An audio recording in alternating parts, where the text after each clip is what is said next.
देवशक्रधरौ शरणं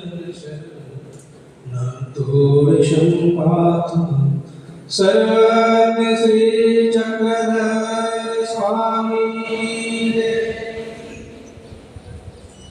आजच्या या संन्यास दीक्षा विधीच्या निमित्ताने आयोजित या मंगलमय सोहळ्याच्या धर्मसभेच्या अध्यक्षस्थानी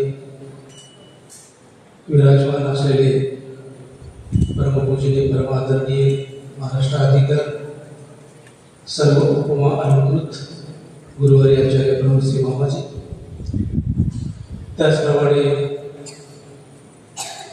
विद्वत रत्न पूजनीय शनिष्ठ श्री सात्विक मुनी दादाजी आणि संन्यास दीक्षा विधीच्या निमित्ताने जमलेले सर्व आश्रमस्थ संत साध्वी, पंढरपूरतून आलेल्या तपस्वी पिलाताई आणि सर्व त्यांचे सोबत असणारी मंडळी, त्याचप्रमाणे या संन्यास दीक्षा विधीच्या निमित्ताने जमलेले सर्व सद्भक्त, दीक्षार्थीचे नातेवाईक, आप्तेष्ट आणि बालमित्र, या ठिकाणी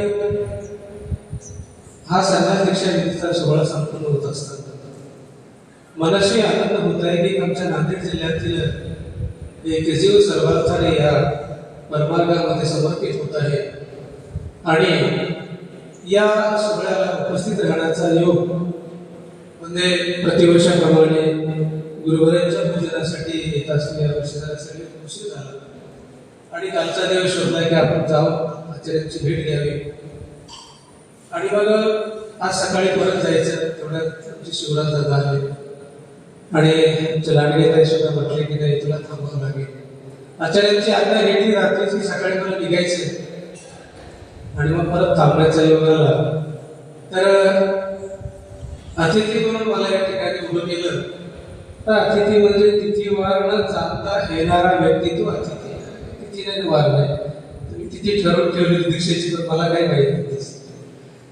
तर अशा प्रकारे या ठिकाणी हा उत्तम योग आला आणि संन्यास धर्मामध्ये प्रवेश करत असणारा जो वैभव आहे, वैभवला मी ओळखत नव्हतो, परंतु त्याच्या घटनाला बघतो. तातेराव हे गेले अनेक वर्षापासून तिथे जवळजवळ 10-12 वर्ष साधूंच्या सहवासामध्ये आहे. मी बरेच वेळ भेटले म्हणायचं का कधी दीक्षा घेता नुसतं तुम्ही मार्गामध्ये राहता आणि परंतु त्यांच्या अगोदर हा त्यांच्या मुलाचा आलेला योग आणि म्हणून यांच्या गावी फार असं काही उपदेश ग्रह नाही, फार उपदेश लोक नाही.